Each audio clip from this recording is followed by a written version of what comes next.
Shalom et bienvenue de retour en Israël avec Aline. Nous sommes maintenant à Bethléem et nous voyons au loin cette belle ville, c'est Jérusalem. Regardez comme nous sommes proches de Jérusalem, mais lors de la visite d'aujourd'hui, nous allons découvrir un peu plus du quotidien et de la vie ici dans la ville de Bethléem, ses marchés, sa cuisine et aussi à la fin, nous avons un endroit très spécial qui s'appelle le Champ des Bergers. Oui, ces mêmes bergers qui ont reçu l'annonce de la naissance de Jésus. Alors, si vous êtes prêts, commençons.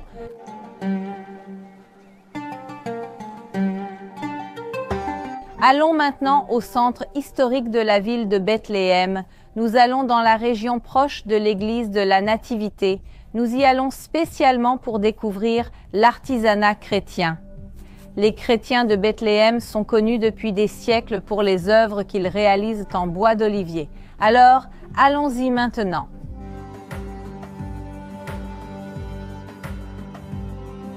Bethléem est une ville vibrante avec beaucoup de commerces, de pèlerins, de bonne nourriture. Il se passe beaucoup de choses ici au quotidien.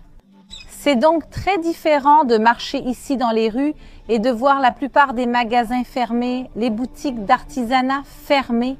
Je veux dire, c'est triste de voir la ville de Bethléem de cette manière, mais tout le monde ne s'est pas arrêté. Alors je veux vous montrer, oui, un artisanat chrétien qui continue de fonctionner. Alors venez avec moi. Nous sommes maintenant dans une usine qui produit ces magnifiques œuvres en bois d'olivier. Et quand le travail est fait avec du bois d'olivier, l'arbre n'est pas abattu pour obtenir le bois. En fait, après la récolte des olives, qu'est-ce qu'ils font? Ils doivent tailler l'arbre. La partie taillée, ils l'utilisent pour réaliser les œuvres d'art. Donc c'est vraiment intéressant de voir aussi l'aspect écologique de la préservation de la nature et des arbres qui parfois sont centenaires à partir desquels ils créent leurs œuvres. Ils nous ont maintenant invités à entrer dans la boutique pour voir à quoi ressemblent les pièces une fois terminées. Et regardez quelles magnifiques œuvres il y a ici. Il y en a vraiment pour tous les goûts, mais je pense que le plus beau de tout, c'est de voir cette tradition chrétienne centenaire ici. Toujours vivante et la principale source de revenus des chrétiens de Bethléem est le tourisme et l'artisanat. C'est pourquoi l'année dernière a été très difficile pour eux. Ils comptent les jours jusqu'à la réouverture de la frontière, mais c'est beau de voir qu'en dépit de tout ce qui se passe, ils sont toujours là. Ils continuent à travailler, ils restent forts et déterminés.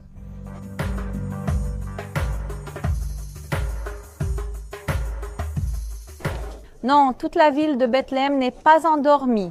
Oui, il y a des zones comme ce marché où nous marchons, qui sont des zones de commerce local et elles continuent de fonctionner. Il y a des choses typiques très sympas que j'aimerais vous montrer. Alors, par exemple, il y a ici une boutique d'artisanat. Donc, par exemple, il y a les kéfiers, qui sont les foulards que les hommes portent sur la tête. Il y a les pashminas, qui sont les foulards que les femmes portent soit autour du cou, soit dans les cheveux. Mais ce que j'ai trouvé de plus original dans cette boutique, regardez ça, ici je suis même en train de soulever, savez-vous ce que c'est? Ça les amis, c'est pour un chameau. Donc pour ceux qui ont un chameau à la maison et qui veulent en acheter, ça se met sur le dos du chameau et ce sont des sacs pour transporter des choses de chaque côté. Et celui-ci est de l'artisanat aussi. Bethléem, mais il ne vient pas de la ville même. En réalité, cet artisanat est fabriqué dans la région de Gaza et amené ici pour la vente.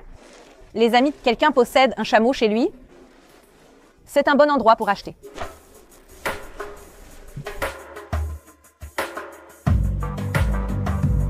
Et au milieu de tous ces achats, quand vous voulez faire une petite pause pour vous reposer, vous pouvez acheter des douceurs et des pains délicieux. Par exemple, il y a ceux-ci qui sont des mahamouls fourrés aux dattes. Il y a de tout, donc vous pouvez acheter un petit plateau ici, manger en marchant et continuer la visite. Et en continuant la promenade ici dans la rue, j'ai vu tellement de plats sympas. Par exemple, ici, il y a plein de conserves, y compris des conserves de chou-fleur rose vif. Regardez aussi ici, il y a quelque chose qu'on trouve au Brésil, par exemple du poulet rôti qu'ils sont en train de préparer, mais il y a un plat spécial qu'on ne trouve pas toute l'année qui est spécial pour cette période, ce sont ces crêpes qu'on appelle katayas qui sont typiques du Ramadan. Donc cette semaine a commencé le Ramadan, qui est le mois sacré des musulmans, pendant lequel ils jeûnent pendant la journée et mangent pendant la nuit. Et l'une des choses spéciales qu'ils mangent, ce sont ces crêpes fourrées au fromage sucré, avec aussi de la cannelle et d'autres épices par-dessus. Ici à Bethléem, il y a aussi une population musulmane, donc Ramadan Karim. Un bon Ramadan à tous ceux qui le célèbrent et continuons notre promenade.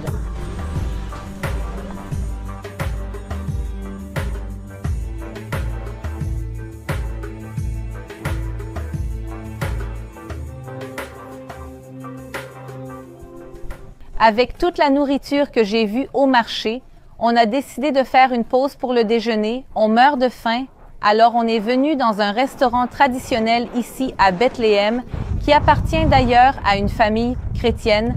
Alors allons sous la tente.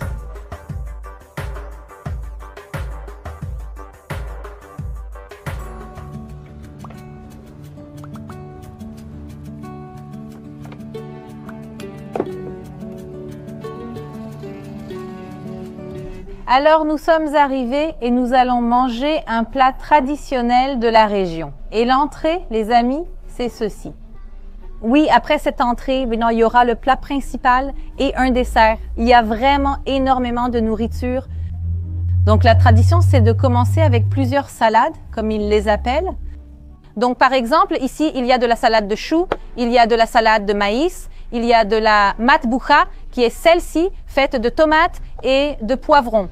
Et elle est un peu épicée, les amis. Il y a certaines choses ici qui sont un peu épicées. Bien sûr, il y a des olives. Il ne peut pas en manquer. D'ailleurs, autour de moi, je vois qu'il y a quelques oliviers. Il y a de la pâte à l'ail, il y a du labné, il y a de la salade traditionnelle. Et il y a bien sûr la pita, le pain arabe, le pain syrien, le pain pita. Alors maintenant, on va prendre notre pita et commencer à manger parce que je meurs de faim. Alors, commençons par la labné. Beteyavo, bon appétit! J'avais dit qu'il allait encore arriver plus de nourriture. Le plat principal est arrivé et on peut voir une influence internationale dans la cuisine, c'est-à-dire qu'il y a des frites ici, mais on peut aussi voir le kebab, qui sont ces boulettes de viande.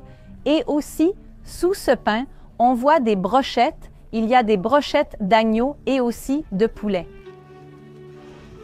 Et après tout ce festin, il y en a encore plus. Ne vous inquiétez pas, je n'ai pas tout mangé toute seule. L'équipe ici a aussi très bien mangé. Et puis, pour aider à digérer tout ça, on a un petit thé. En arabe, ils appellent ça shaï. Donc ici, il y a un sachet de thé noir, mais la partie intéressante vient après. C'est-à-dire qu'on met le sachet de thé noir et on ajoute ceci, qu'ils donnent avec. C'est une herbe qui s'appelle méramia en arabe. Et pour ceux qui aiment, il y a aussi du sucre. Une chose intéressante, c'est qu'ici, l'utilisation d'édulcorants n'est pas très courante, donc normalement, ils mettent seulement du sucre. Dans certains endroits, on peut même demander un édulcorant, mais ici, ils utilisent vraiment du sucre. Et pour compléter avec encore plus de sucre, il y a les petites douceurs qu'on appelle baklawa. Ce sont ces pâtisseries à base de pâte feuilletée fourrées aux noix. Alors les amis,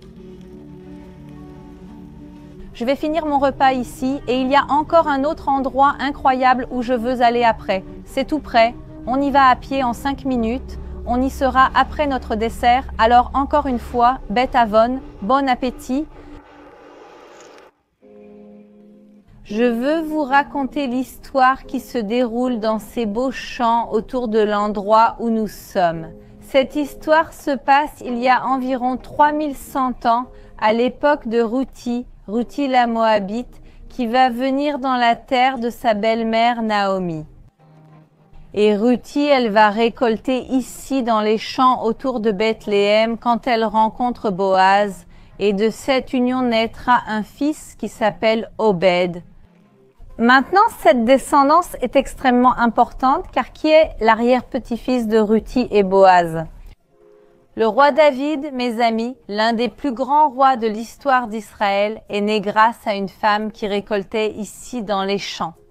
Donc ces champs sont importants car nous parlons de quelque chose qui s'est passé il y a plus de 3000 ans. Et comme il est raconté dans la Bible, dans Matthieu chapitre 1, celui qui descend de David, c'est Joseph. Et à cause du recensement, Joseph va venir à Bethléem pour faire partie de ce comptage de la population. Et c'est pour cela que Jésus va naître dans la ville de Bethléem. Voyez comment l'histoire biblique s'emboîte. Donc, en réalité, la naissance de Jésus à Bethléem est grâce à Ruth qui vient glaner dans ses champs. Donc, nous avons ici certains des personnages bibliques les plus importants qui sont passés par ici. Et en parlant de la naissance de Jésus, montons un peu ici et voyons l'endroit du champ des bergers et aussi la grotte des bergers.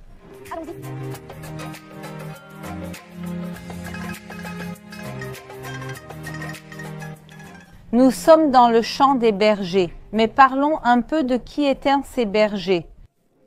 Nous avons vu dimanche dernier, ici sur la chaîne, le lieu de naissance de Jésus, tout près d'ici, dans la ville de Bethléem. Quand Jésus naît, qui seront les premières personnes à recevoir l'annonce de sa naissance? Ce sont des bergers qui seront ici la nuit avec leurs brebis, avec leurs troupeaux. Il est intéressant que ce soit justement les bergers qui vont recevoir cette annonce, puisque les bergers étaient parmi les personnes les plus simples de cette époque. Ils sont ici la nuit en train de garder leurs brebis et l'ange vient leur annoncer la naissance de Jésus. Et ils partent d'ici et vont à la rencontre de Jésus, Marie et Joseph, dans la grotte de la Nativité. Mais il y a aussi des grottes ici, comme nous l'avons déjà mentionné. À cette époque, les bergers gardaient leurs troupeaux à l'intérieur des grottes et pas seulement cela. Souvent, les grottes pouvaient être utilisées comme maisons, comme entrepôts, comme tout ce dont on avait besoin, puisque dans cette région, le bois n'est pas si abondant pour construire. Et le climat ici, les amis, peut être vraiment, vraiment froid.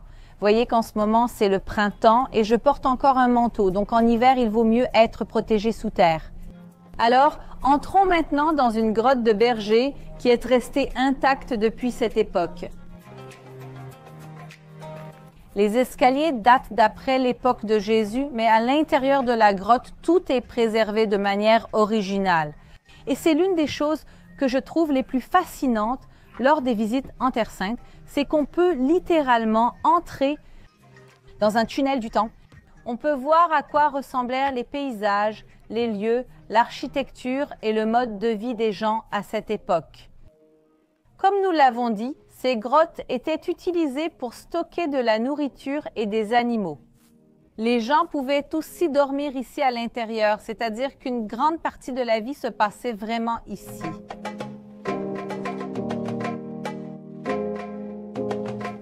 Ici, on peut voir des vestiges archéologiques. Cet endroit était un immense complexe de monastères et d'églises du vieux siècle, c'est-à-dire de l'époque byzantine. Ceci est une preuve archéologique qui montre que cet endroit était déjà un lieu de culte chrétien à cette époque-là. Et c'est pourquoi, lorsqu'on visite un lieu ici, en Terre Sainte, il est important de rechercher le récit biblique ainsi que l'archéologie et de voir comment les choses s'emboîtent pour mieux comprendre les événements du temps de Jésus. Voyez que nous marchons sur le sol d'origine de l'une de ces églises. Et regardez comme il est très bien conservé. C'est un sol simple, c'est-à-dire il n'est pas luxueux avec des motifs, mais on peut voir ici les pierres de la mosaïque originale. Ce gigantesque complexe appelé le Champ des Bergers, la majeure partie a été préservée comme campus et aussi comme vestige archéologique, comme nous l'avons vu précédemment. Mais il y a une église construite ici que je trouve magnifique. Malgré sa modernité, cette église a une grande signification. Entrons-y ensemble maintenant.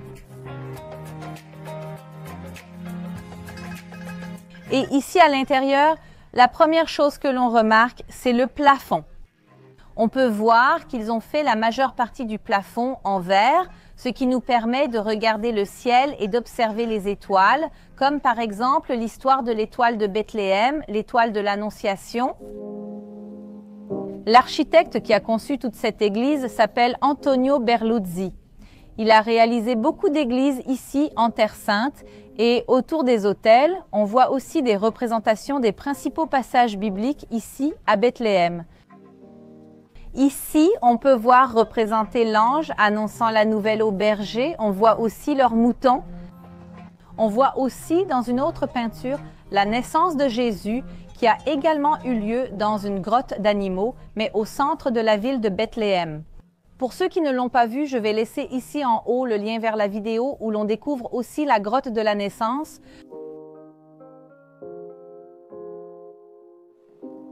Nous sommes maintenant entrés dans une autre grotte datant de l'époque de Jésus. Celle-ci était aussi une grotte de bergers où les bergers pouvaient vivre et où les animaux étaient également gardés. On voit ici beaucoup de choses intéressantes. Donc la suie, encore une fois, est due aux bougies et au temps qui est passé, puisque cet endroit accueille aujourd'hui encore des prières et des bougies qui y sont déposées. Et regardez comme cet objet en deux parties est incroyable. Donc cette pièce ici était placée sur l'autre et le blé était mis ici au-dessus. Cette pièce était tournée sur l'autre et le frottement des pierres moulait le blé et produisait de la farine. La farine était transformée en pain et c'est justement là qu'on se reconnecte avec le nom de la ville, Beit Lechem, la maison du pain. Avançons et observons la grotte. Vous pouvez constater sa faible hauteur. Il faut se rappeler qu'à cette époque, les gens étaient aussi petits, mais regardez ici la hauteur de l'endroit. Et je veux vous montrer une dernière chose qui se trouve ici, qui ne date pas de l'époque de Jésus, mais de l'époque byzantine. C'est ce sol ici. C'est le même sol que nous avons vu en marchant là-bas en bas, quand je vous ai dit qu'il s'agissait de restes d'églises et de monastères byzantins. Il y avait une partie où le sol était tellement endommagé qu'ils n'ont pas pu conserver l'endroit là-bas, mais ils ont décidé d'apporter les pierres ici et de faire une sorte de recyclage, ou comme on l'appelle en termes archéologiques, du spolia. Alors, ils les ont apportés ici et ils ont reconstruit cette église avec le sol de l'église d'il y a 1500 ans. N'est-ce pas génial?